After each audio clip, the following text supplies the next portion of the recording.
What is going on, fans and coaches of the ASL? My name is Hutcho322 here, and I'm bringing you yet another ASL video. And today, guys, I review the Week 10 Season 4 weekly recap.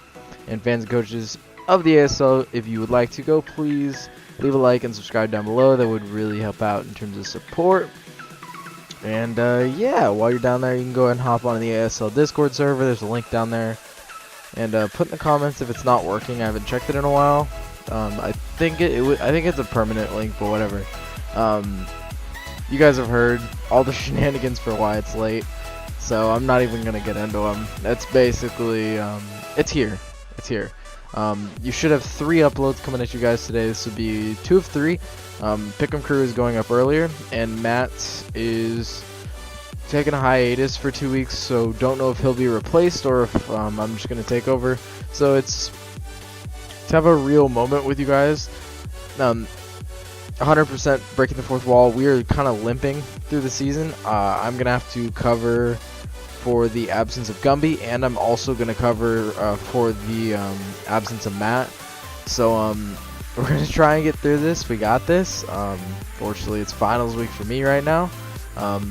So it's a little unfortunate, but we're gonna get through this. So anyways, enough of the Johns. And yeah, let's go ahead and hop into this. We have a 3-0, 3-0, 1-0, 1-0, 1-0, 6-0, and a 4-0. So let's hop into the first match. So we have the Slow Bohemians taking on the Hartford Whalmers. And it is a 3-0 in TCP's favor. He's only collected 2 losses this season. TCP has been very well off in this season. And TJ has stayed around that 500 mark as he stays 500 right now. So let's hop into the match. Oh, and by the way, one of the weekly heroes was Mega Venusaur 3-0 or 3-0. So this Latios is going to actually crit the Swallow turn 1. I don't know if that mattered. It probably depends on the Latios. But this Doug Trio is just going to come in pursuit. So it's a swap Swallow for Latios turn 1, which is probably honestly better for TCP since Swallow just decimates his entire team. I know Latios holds more value, but that's just the way I see it. And this Latios is actually going to go for the Calm Mind, and there's not much Mega Venusaur can do after it clicks knockoff once. It does have a Toxic on it, which is going to definitely help. And this Manaphy is actually going to go for the Trick. So interesting stuff there. Likely a Choice Scarf Manaphy if I had to guess. And this Mega Deontay is going to set up the Stealth Rock. And then Skarm does go for the Toxic, predicting to swap in the Emboar. And then this Skarm is actually faster, so this is a bulkier version of Emboar. It's going to be interesting to see what this Emboar actually pulls off. And it's actually going to go for the Wild Charge. Not too sure why TJ did that. Probably predicting the swap in the Manaphy. It was kind of unnecessary in my opinion. And Skarm is going to get the flinch. So TCP is going to luck out there, to be honest. And then this is the Latios is going to go for the Psychium Z. And then Shadow Balls. This Manaphy. So TJ making a lot of over predictions at this point. He was probably predicting swap into Victini, if I had to guess. But his Latios is basically dead, and he's gonna go for the recover here. And like I said, I would have definitely saved the Psychium Z for this Manaphy, because then this scenario would not be happening. And Latios is gonna get the Psyshock off, but then the Manaphy does. It is able to get up the rest. Then goes for the hydration like I've preached. Rain Dance hydration Manaphy is so good. And Cloyster is going to come out. It's going to go for the Shell Smash. So it's really going to have to crit this Manaphy for a Rock Blast kill, I'm pretty sure. It's actually going to go for what I would assume to be an HP Electric. And is not able to kill the Manaphy. So no Cloyster sweeps today. Mega Deontay does come out, however, and does go for the Moonblast, getting a kill on this thing, but there's nothing outside of Psychic that this Mega Deontay can do. It's going for the Psychic, and then Mega Venusaur just gets to Oko this thing with a Giga Drain. And TCP getting some hacks in his favor. I mean, it really only mattered if TCP would have, or not, if TJ would have gotten the Spadef drop, but he didn't. And that's going to be the game. TCP using his Wall Core to his advantage, picking up a 3-0 victory. In the next match, we have the St. George Dragonites and the Phoenix Flygons, a 3-0 in Ian's favor to improve himself to 10-0. Now, if you guys don't know, the best record ever recorded in ASL is 11-1-1, because that's when we had draws back in Season 1. Just spoiled. Whatever. Anyways, that is, it's public knowledge, so I mean, whatever. So, EN is definitely chasing that record right now. If he can hit 12 wins, he will have the all-time best record in the ASL. Let's see if he can do it. Well, also, since, TG hit 11-2 last season. Yeah, he hit 11-2. Anyways, let's hop into the match. And also Dragonite, a weekly hero for the week, 3-0. So Miltank is gonna be frozen turn 1, so immaculate start for Keister, and then Frostlass is gonna be able to set up some spikes, and this Hitmonchan can take hits from Frostlass all day. And Double Coco does come out predicting probably the just anything. To be honest, Double Coco can take anyone hit, even an Earthquake, I would assume. And Tapu Koko is going to go for the return, getting out into the Frostlass, which Frostlass can set up some more spikes.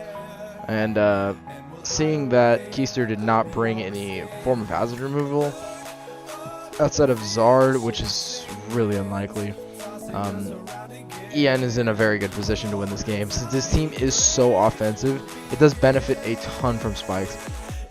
And this Frostlass just refuses to go down.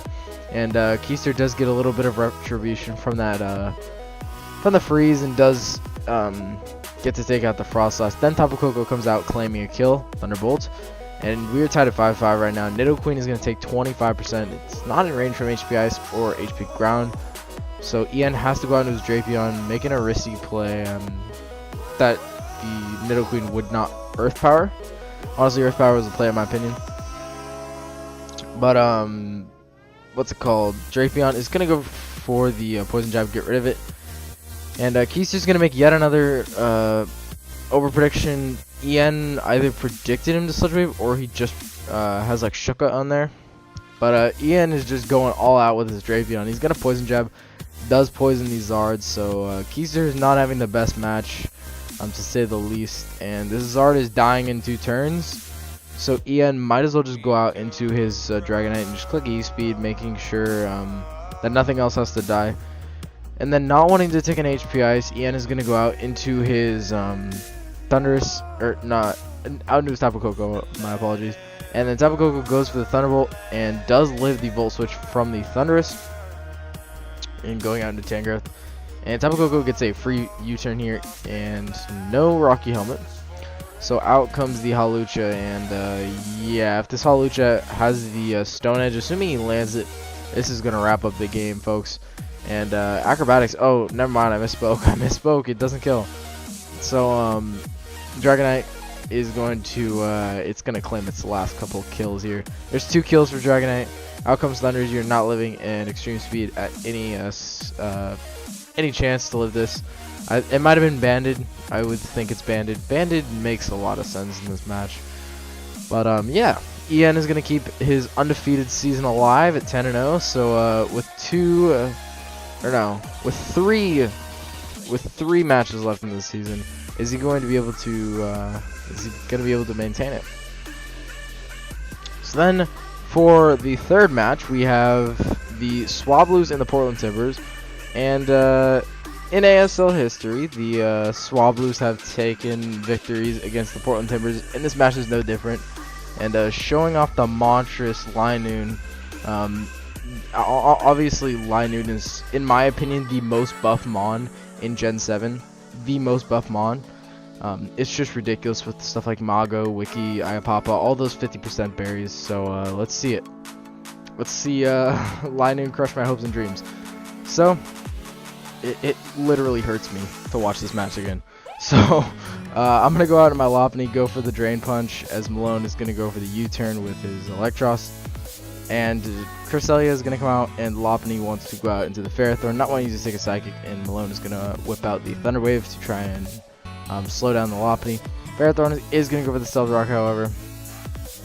Aggron then goes for the Stealth Rock of its own, and then goes for the Taunt, so this Ferrothorn can no longer set up Leech Seed and stuff like that, and I'm going to, for whatever reason, stay in with my Ferrothorn.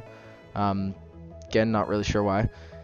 And Malone is going to just really get rid of my Ferrothorn, because now Linoon wins. I'm a super smart person. So, I can't. I just can't watch this match back. Hydreigon is gonna kill Aggron, and 5-5. Here we are. And Hydreigon then fires off a Draco Meteor, showing how much of a monster it can really be. Then Gastrodon comes out. I don't want to take an Ice Beam, so I'm just gonna U-turn and go out into my Mega Lopunny. Since Lopunny beats this thing 1v1, assuming he isn't Rocky Helmet. Well, it can possibly beat him depending. And Mega Lopunny is gonna go for the return and does 27%, so that's 100% Fizz Def Cresselia. I'm gonna go for the Toxic just because this thing it's so annoying. And Lopunny is gonna live on 1, which is kind of bad because Malone is actually gonna get up a Moonlight. It's a very good play on his part.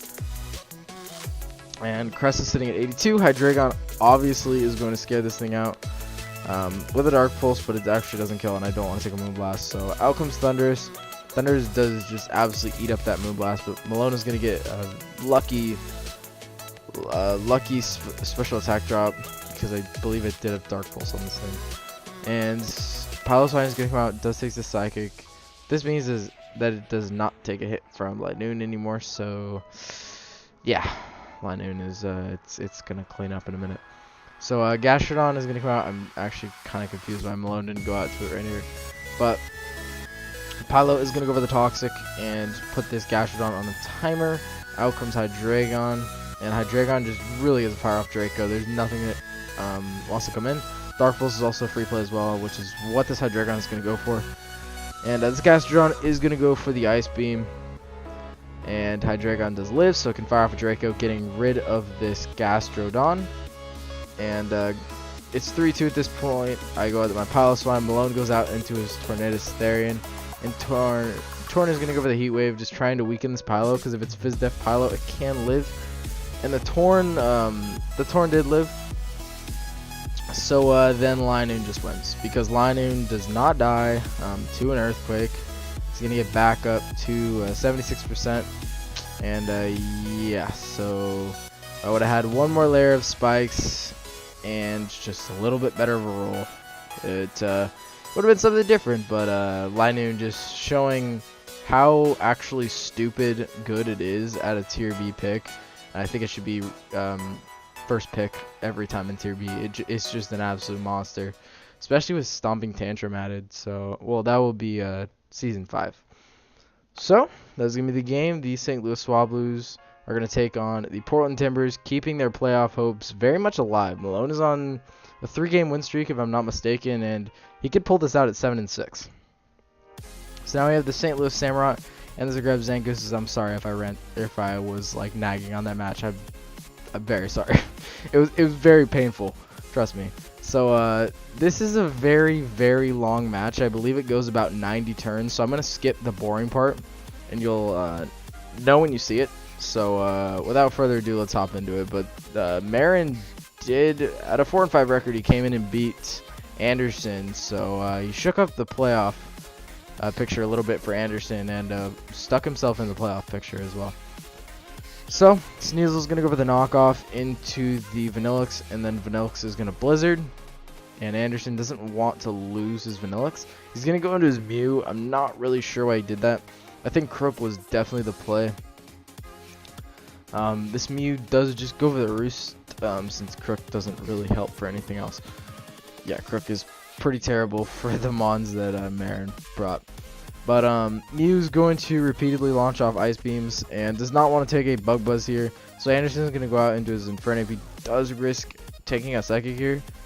But Marin does not pack that. He packs the Fiery Dance. And Zygarde does come out on this Infernape. So Infernape's going to do a whole 4%. If we show off the leftovers Zygardes, you guys know where this is going. Espeon is going to come out. Marin's going to make a good double. Very good double. And then Espeon is going to set up the Light Screen to pair with the Reflect, which is actually going to drop in a turn.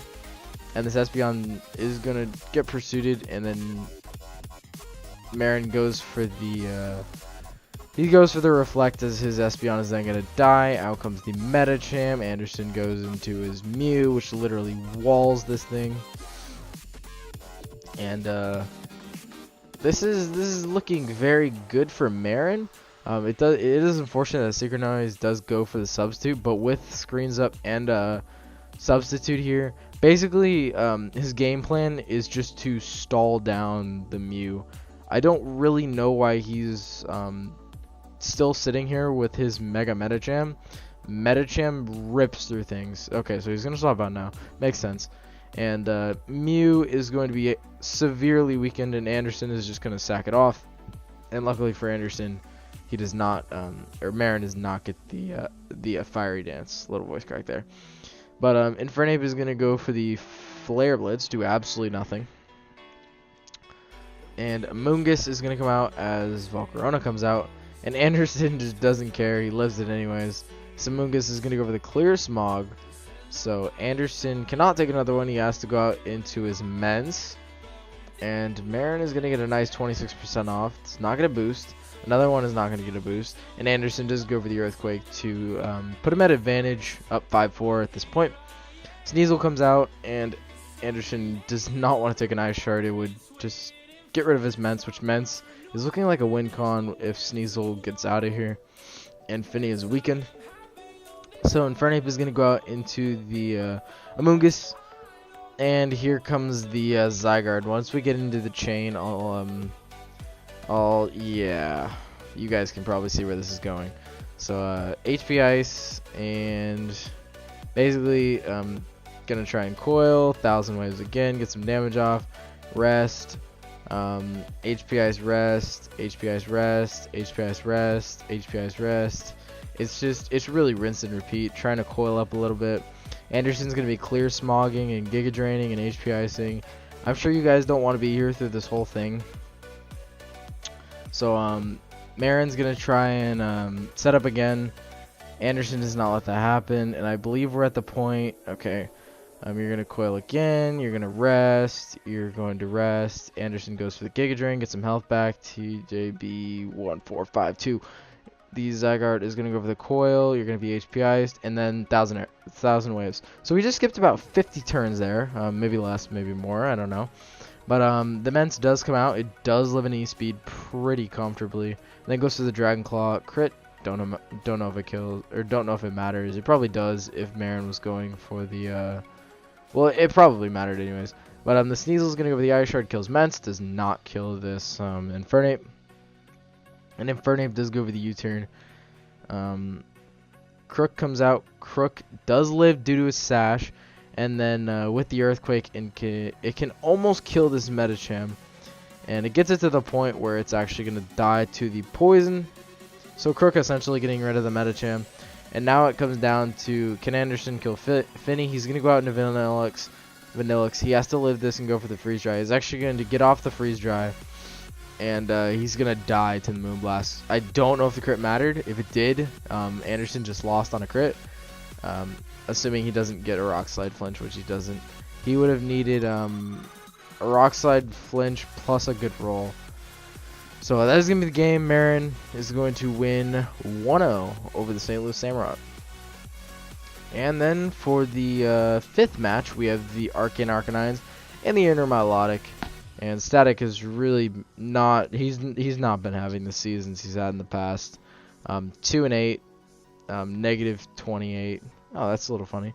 2-8, negative 28. But Ian has definitely clawed his way back. He was 2-5, but now he is 5-5, and definitely a playoff contender.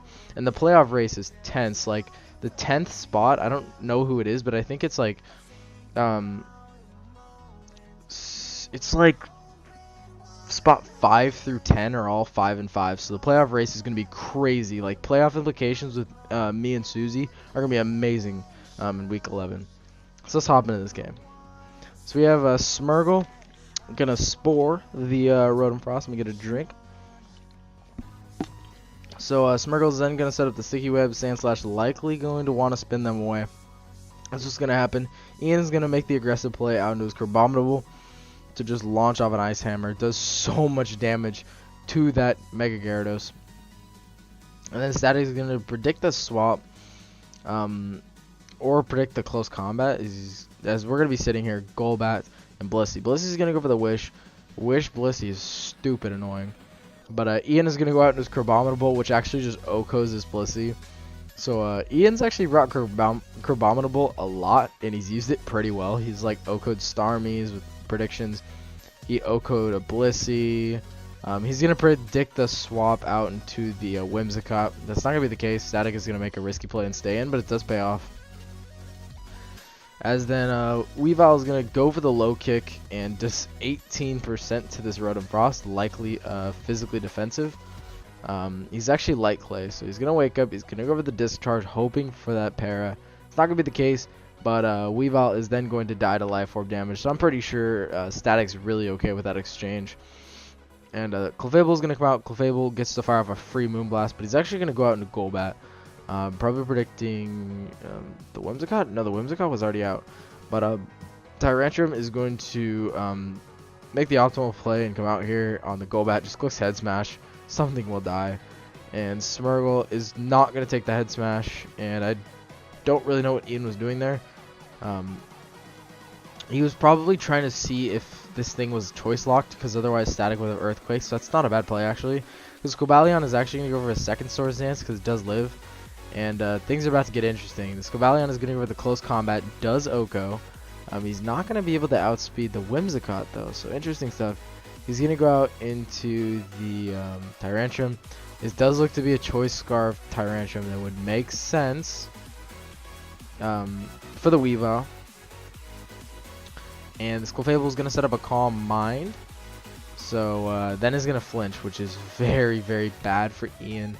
He has to go out into his Cobalion, and Static honestly has to just Iron Head. He can't really afford to make the prediction. And then Cobalion is going to go for the Volt Switch, which is honestly the greatest scenario for Ian to be in. Because then this thing is going to double out into the Whimsicott, as Ian is going to pull the double out to Cobalion. So very good double on Static's part. This Cobalion is going to go for the Zen Headbutt. And is going to then go for the Zen Headbutt again. He has to just flinch him into the Iron Head range. And Static's going to go for the Cotton Guards. So yeah, this is looking very it's not looking good for Static at this point. But Ian is going to get a critical hit here, and is going to be taken out with a Moonblast. So Clefable can definitely bring this back. All it needs to do is soft boiled here, and then start setting up some Calm Minds to get itself back into the game. So Static is going to stay in here with his Whimsicott, as Ian does set up that Calm Mind. And it's getting down to the wire at this point. And Ian is going to go over the soft boiled, and Static is going to miss a Head Smash. Doesn't matter, Ian clicked the soft boiled, and this Tyrantrum is going to get off a big Head Smash. And Ian is really just playing for another miss. I mean, it's 80% accurate. It's like a Hydro Pump. He's either PP stalling or he's playing for a miss. Either way, it's his play. Because I don't think he can take it out plus level hit from Whimsicott. So this is his play. And Static is going to miss that Head Smash there. And Ian is actually going to set up a Calm Mind on that play. So that's absolutely huge. And Ian can just go for a Side Shock here. Doesn't pick up the kill on the Whimsicott. But now Ian does just go for another Side Shock. Doesn't kill. I'm truly confused why he didn't go, or he must be mono attacking with Side Shock. So this is getting very close. I don't want to speed it up. I don't want to speed up the turns. This is getting tense. Clefable is gonna scoop up the kill. Tyrantrum does come out. Tyrantrum has to lock itself into Earthquake just because it does not have enough Head Smashes to win the game. And Ian, seeing this, can then start firing off Side Shocks, and Ian wins the game, assuming Static doesn't crit multiple times in a row. Static would have to crit a lot in a row, to be fair. And Tyrantrum gonna take a Side Shock here.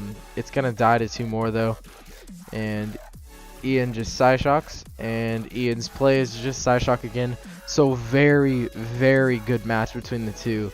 Ian's going to edge it out, and his Clefable is going to stand tall, as the Arcane Arcanines are going to improve to 5-5 on a 3-game winning streak. Then we have the Washington Wailords and the London Lapras. London Lapras, obviously coached by Cody, taking over for Gumby, who quit the league last week. And Cody, we expect nothing less. Starting off this run with his, it's a late run.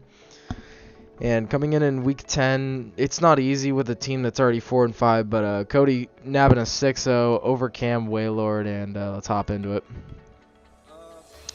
And Melodic is not a weekly hero just because it was a weekly hero in like week 4 or something. I know it's already been a weekly hero for sure. And Cam is actually packing the Ancient Power, so not bad, not bad.